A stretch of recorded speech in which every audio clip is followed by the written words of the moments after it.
ব্যৱহাৰকাৰীসকলৰ বাবে দিবলৈ ওলাইছো বিগ ব্ৰেকিং নিউজ। যিসকল মানুহে গুগল মেপ ব্যৱহাৰ কৰে সেইসকল মানুহে ভিডিঅ'টোত ক্লিক কৰিছে যদি অনুগ্ৰহ কৰি ভিডিঅ'টো স্কিপ নকৰি প্ৰথমৰ পৰা শেষলৈ চাই থাকিব, কিয়নো কেৰালাত সংঘটিত হৈছে এখন ভয়ংকৰ ঘটনা। ৰাস্তাৰে গুগল মেপ ব্যৱহাৰ কৰি এখন বিলাসী বাহনে গৈ থকা অৱস্থাত এনেকৈ পৰিল খালত।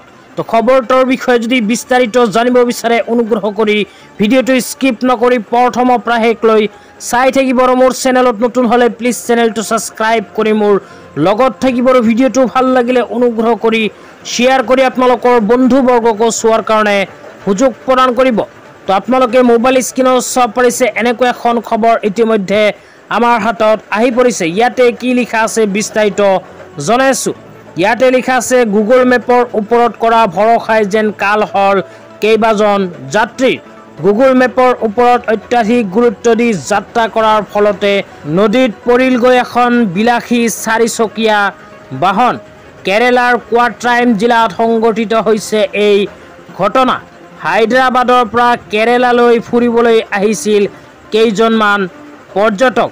শনিবাৰে পুৱা এখন গাড়ীৰে 3জন যুৱক আৰু এগৰাকী যুৱতী কেৰেলাৰ আলাপ্পুঝলৈ গৈ আছিল। ৰাস্তাত চিনি নোপোৱাৰ বাবে গুগল মেপ অনুকৰণ কৰি গাড়ী চলাইছিল গাড়ীখনৰ চালকজনে। ইতিমধ্যে কেৰেলাত বাৰিষা আৰম্ভ হোৱাৰ বাবে অবিৰতভাৱে বৰষুণ দি আছিল। ৰাস্তাটো পানীৰে ভৰি থকাৰ বাবে কোনটো ৰাস্তা কোনখন নদী সেয়া স্পষ্ট হোৱা নাছিল। গুগল মেপ অনুসৰণ কৰি গৈ থাকোঁতেই বিলাসী বাহনখনে পৰিছিল খালত। তাৰ পিছত নদীত ডুবিবলৈ আৰম্ভ কৰে গাড়ীখনে।